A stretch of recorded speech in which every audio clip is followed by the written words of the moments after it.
It was a super hot Saturday afternoon in Sunnyvale Estates.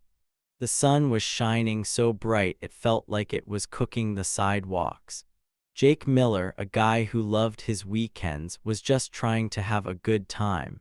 He rolled into his driveway on his motorcycle. It was a shiny black bike that looked like something from a movie.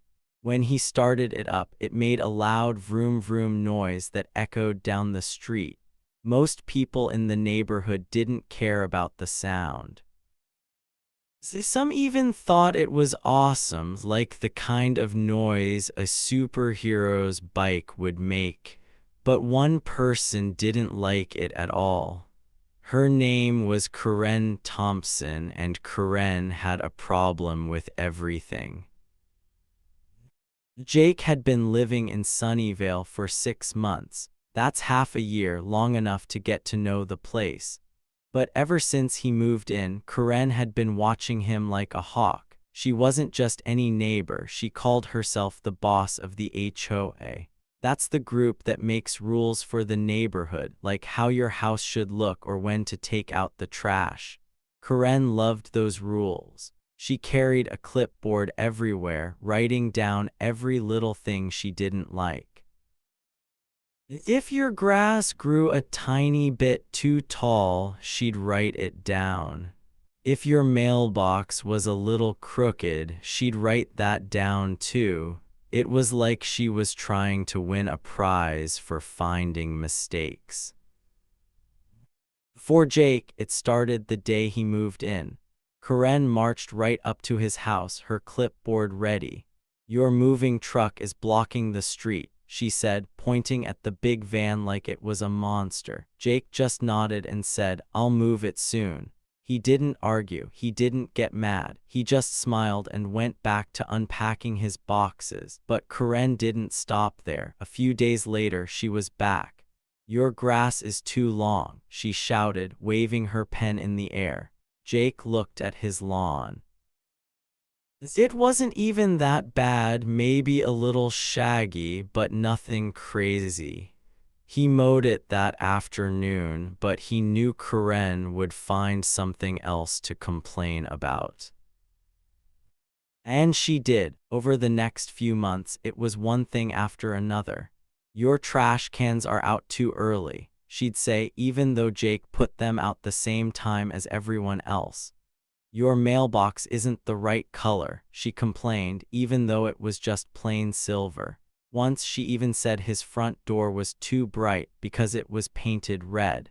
Jake didn't know how a door could be too bright, but he didn't fight her. He just smiled and waved, like he always did. The neighbors started to notice. They'd see Karen yelling and Jake staying calm, and they'd whisper to each other, "Poor Jake. Why doesn't he tell her to stop?" But here's the thing, Jake wasn't bothered, not really. He didn't get upset when Karen glared at him or wrote her silly notes. He didn't care when she stood on her porch staring at his house like she was trying to find something wrong. Why? Because Jake had a secret. It wasn't a bad secret, like hiding a monster in his garage. It was a good secret, the kind that made him grin when nobody was looking. Karen thought she knew everything about Jake, but she didn't know this. And that secret, it was about to make her whole world flip upside down. Let's go back to that hot Saturday afternoon. Jake had just come back from a ride on his motorcycle. He loved that bike. It wasn't just a way to get around, it was his favorite thing. He'd saved up for years to buy it, and every time he rode it, he felt free, like he could go anywhere. The bike was loud, sure, but it wasn't against the rules. Jake had checked. He wasn't the kind of guy to break laws or cause trouble. He just wanted to live his life and enjoy his home. As he parked in his driveway, he saw Karen's front door fly open. She came storming out, her face redder than a tomato. She was wearing her usual outfit, a bright green shirt, flip-flops, and a big sun hat, even though she wasn't going anywhere. Her clipboard was tucked under her arm and her phone was already in her hand. "Jake Miller," she yelled, loud enough for the whole street to hear. "That motorcycle is way too noisy. You're disturbing the whole neighborhood." Now Jake turned off the engine and leaned against his bike. He wiped some sweat off his forehead and looked at her. "Hey, Karen," he said, calm as could be. "It's just my bike. It's not that loud." "Not that loud," Karen shouted. "I can hear it from inside my house. It's against the rules and I'm going to do something about it." She started scribbling on her clipboard, muttering to herself about noise complaints and HOA violations. Jake just watched her, his hands in his pockets. He didn't say anything else. He didn't need to. The neighbors were peeking out their windows now, wondering what was going on. Some of them rolled their eyes. Karen was always making a fuss about something. But Jake, he wasn't worried. He wasn't scared of Karen's clipboard or her loud voice. He wasn't even annoyed. Instead, he had a little twinkle in his eye, like he knew something nobody else did. What was it? Why was he so relaxed when Karen was acting like he'd just set off fireworks in the street? That's what made this moment so interesting. Jake wasn't just some guy with a loud motorcycle. There was more to him than anyone realized, especially Karen. Let's talk about Sunnyvale Estates for a second. It was a nice place to live. The houses were neat, with green lawns and colorful flowers. Kids rode their bikes down the street and people waved to each other when they passed by. It wasn't perfect, though. The HOA had a lot of rules and Karen made sure everyone followed them. She'd walk around the neighborhood every day looking for trouble. If someone left a toy in their yard, she'd knock on their door. As if someone parked their car a little crooked, she'd leave a note. Most people just sighed and did what she wanted. It was easier than arguing. Jake, though, was different. He followed the rules, but he didn't let Karen push him around. When she complained, he'd fix whatever she was mad about, but he never got mad back. That drove Karen crazy. She wanted him to fight her, to yell or argue, but Jake wouldn't give her that. He'd just smile, nod, and go about his day. It was like he was playing a game she didn't understand. That Saturday, as Karen stood there yelling about his motorcycle, Jake's smile got a little bigger. He knew something was coming, something Karen wasn't ready for. The neighbors didn't know it yet either. They thought Jake was just a regular guy, maybe a little stubborn for keeping his loud bike. But Jake had been watching Karen too, not in a creepy way but in a careful way. He'd noticed things about her, things she thought nobody saw. And those things, they were part of his secret.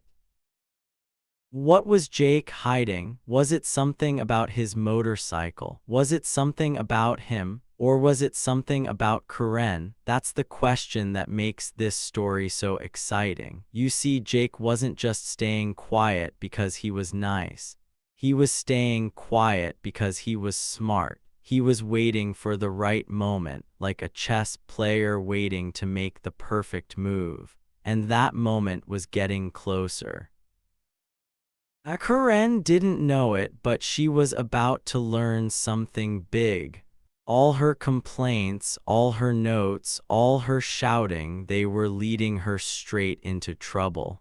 Not because of Jake's bike, but because of something else entirely. Something Jake had figured out. Something that would make everyone in Sunnyvale Estates look at him differently. So what was going to happen next? Would Karen get her way? Would Jake's motorcycle get him in trouble? Or was there a twist coming that nobody saw coming? One thing's for sure, this story isn't over. Jake's secret was like a present waiting to be unwrapped, and when it was going to change everything. Hey, you out there watching this, can you guess what Jake's hiding? Have you ever met someone like Karen, always making a big deal out of nothing? Drop a comment and let me know what you think. And if you're liking this story, hit that subscribe button so you don't miss what happens next. Trust me, you're not going to believe how this ends. Karen wasn't just a bother, she was like a storm that never stopped.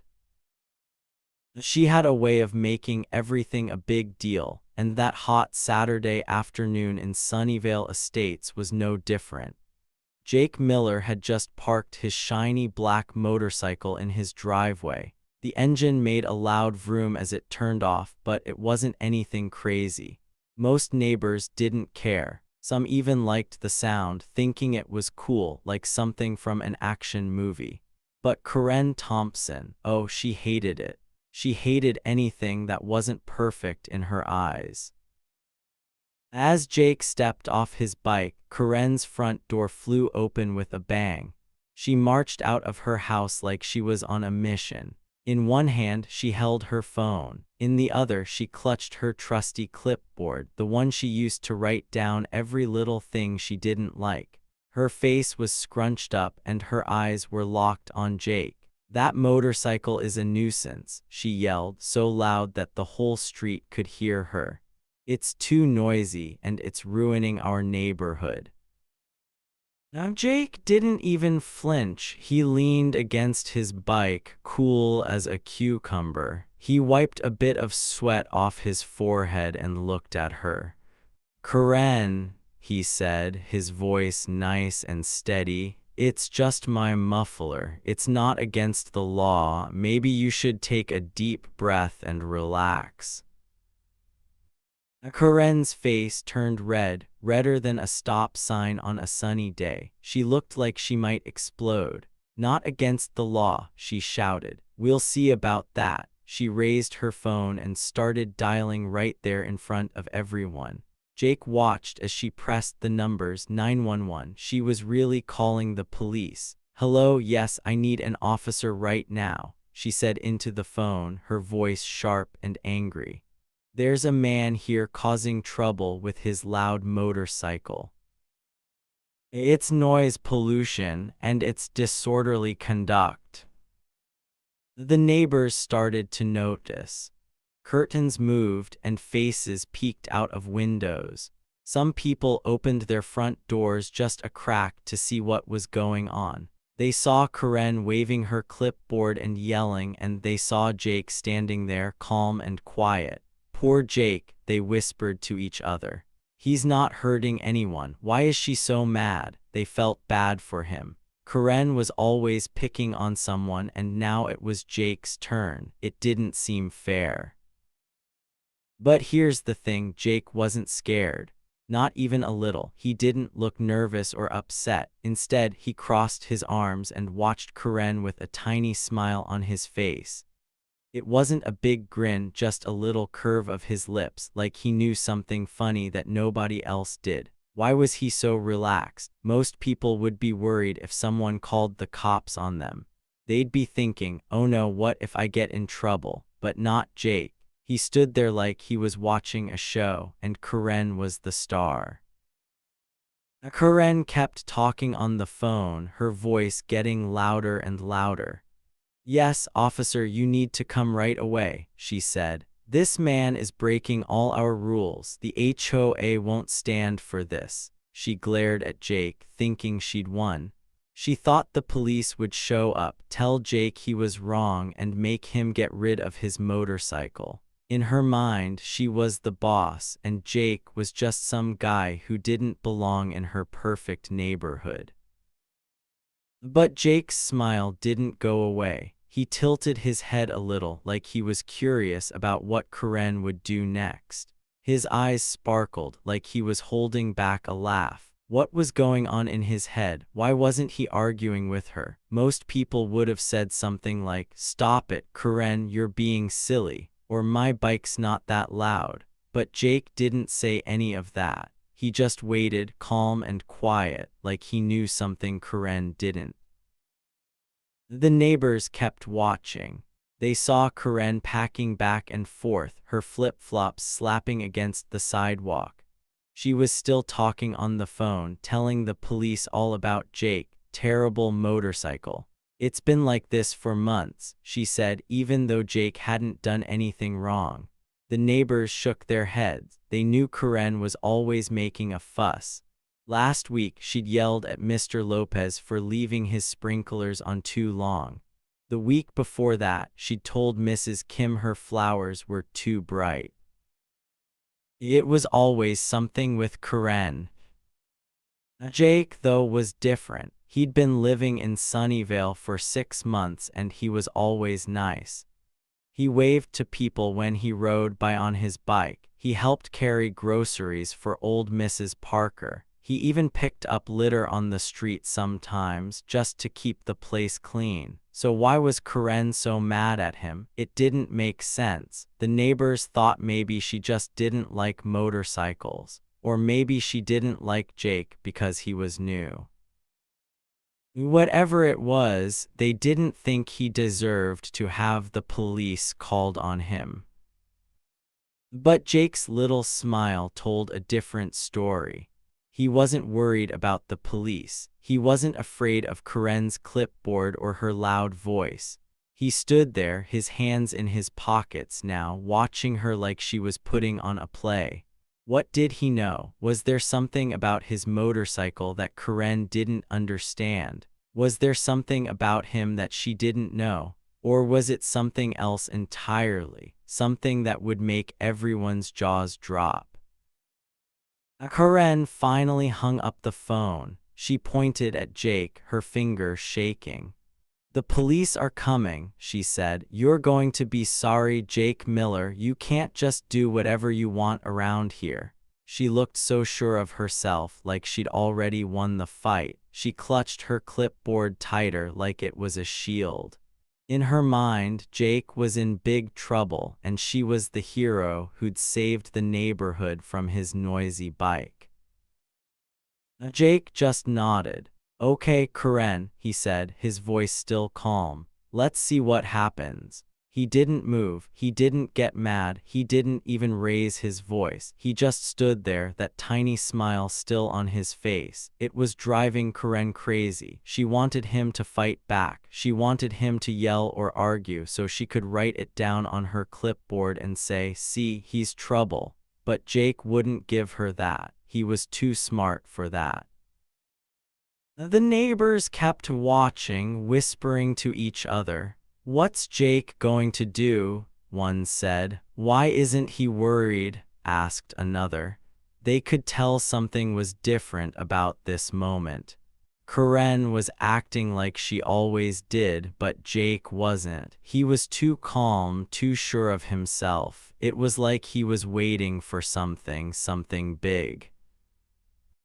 What was it? Why was Jake so cool and collected? Was he just brave, or did he have a trick up his sleeve? Karen thought she had him cornered, but maybe she was the one who was about to be surprised.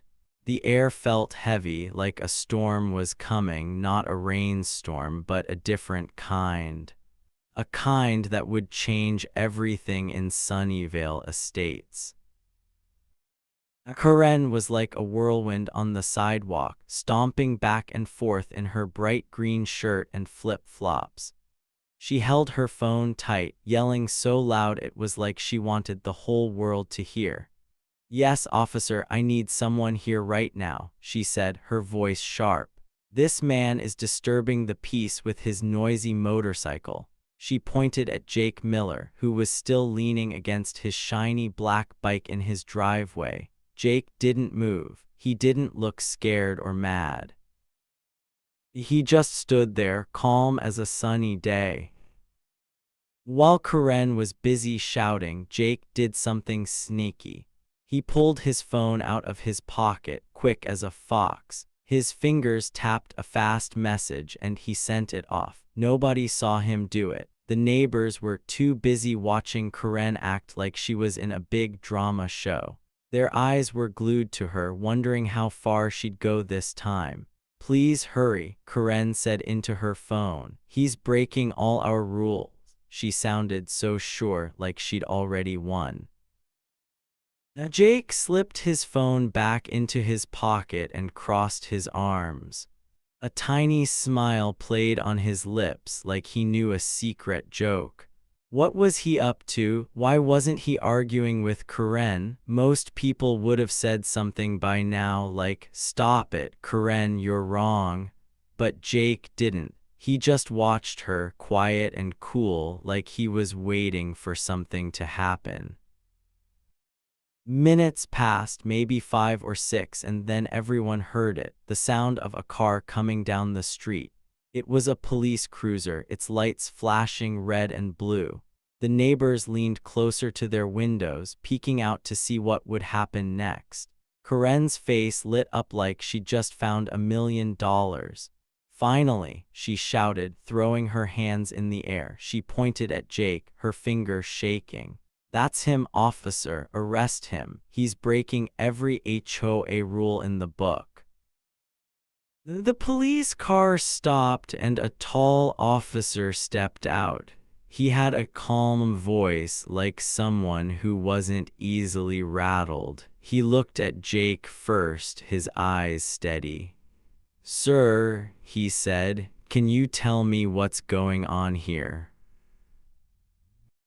Jake shrugged, easy as pie. "I just parked my bike, officer," he said. "She thinks it's too loud." He nodded toward Karen, who was standing there with her clipboard, looking like she was ready to explode. The officer listened and nodded. Then he turned to Karen. "Ma'am," he said, "I'll need to see your ID." Karen froze, her mouth opened, but no words came out at first. She blinked like she couldn't believe what she'd heard. "My ID," she said, her voice squeaky. "Why do you need my ID? He's the problem." She pointed at Jake again, her arm waving like a flag. The officer didn't smile or frown, he just stood there, tall and serious. "Ma'am, please," he said, "I need to see it now."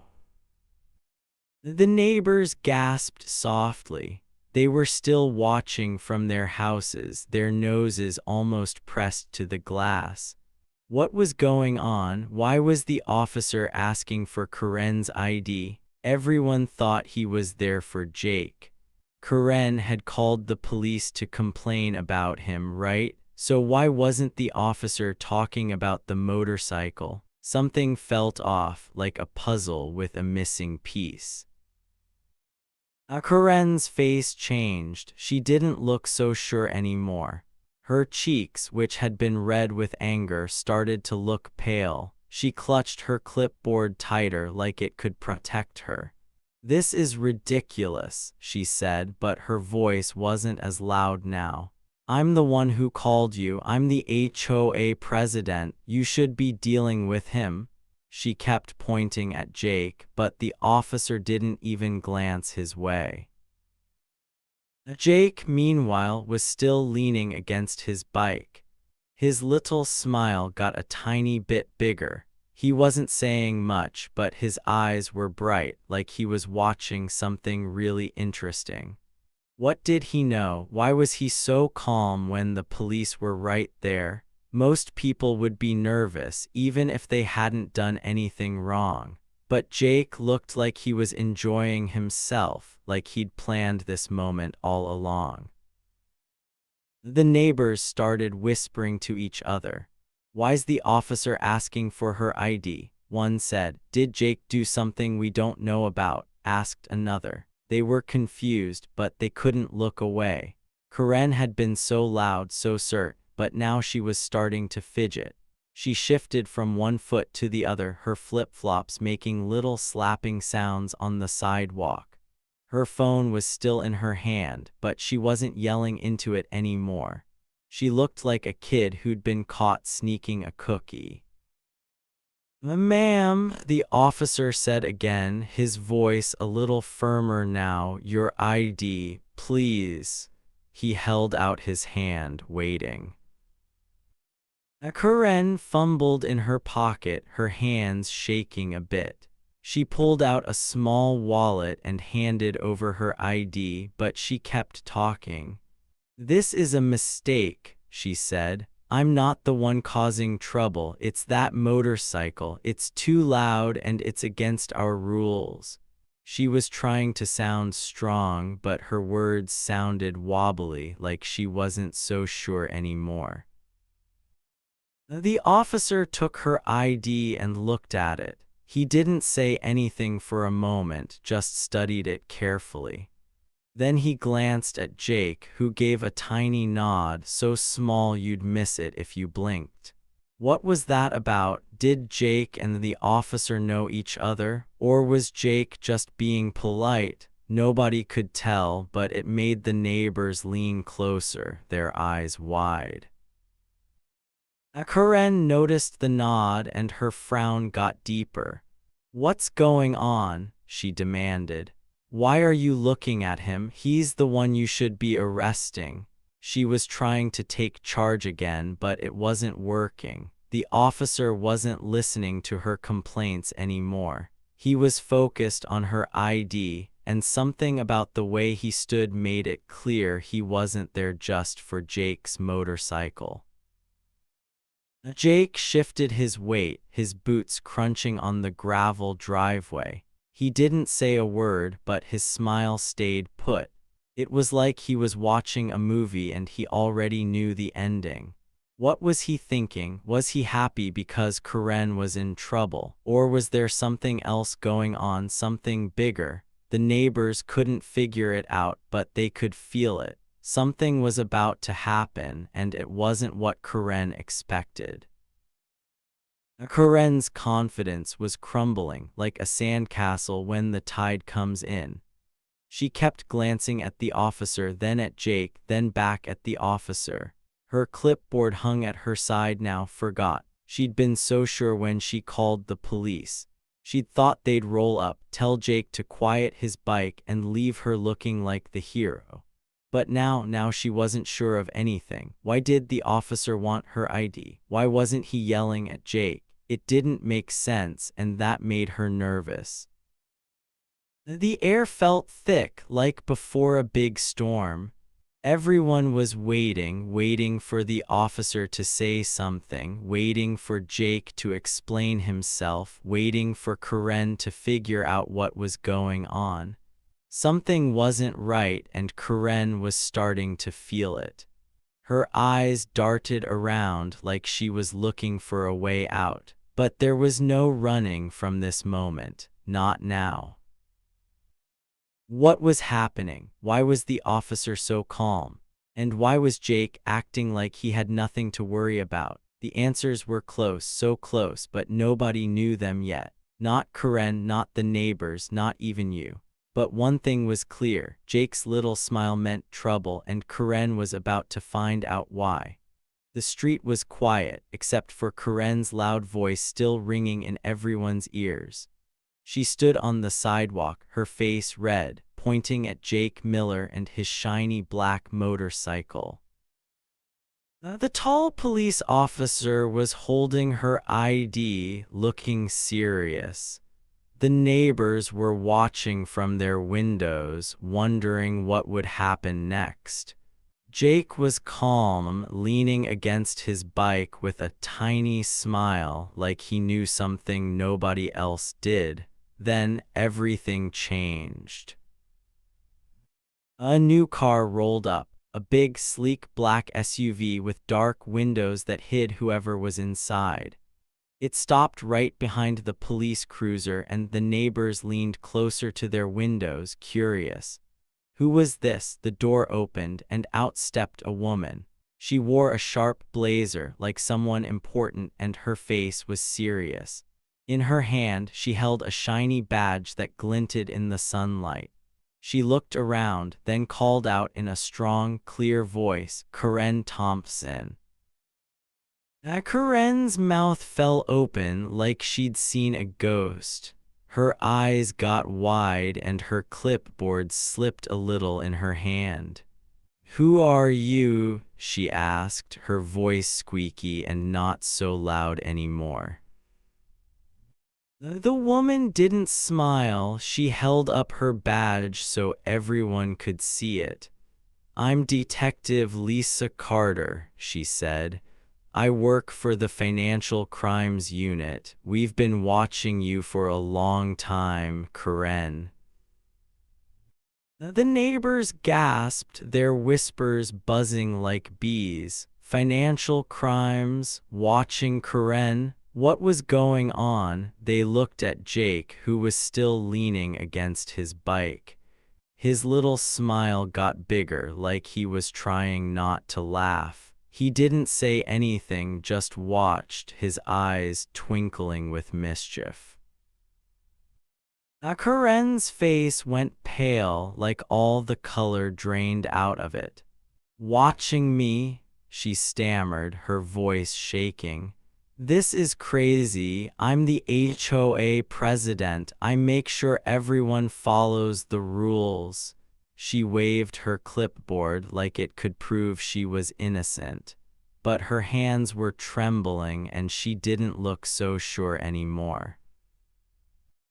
Detective Carter didn't blink. She stood tall, her badge still in her hand. "You've been stealing money from the HOA, Karen," she said, her words sharp like a knife. "For 2 years, you've been taking funds that belong to the neighborhood. We have proof, bank records, fake bills, everything. And we got a tip from someone who's been keeping an eye on you." As every single neighbor turned to look at Jake, his smile was wide now and he gave a little wave like he was saying hi to a friend.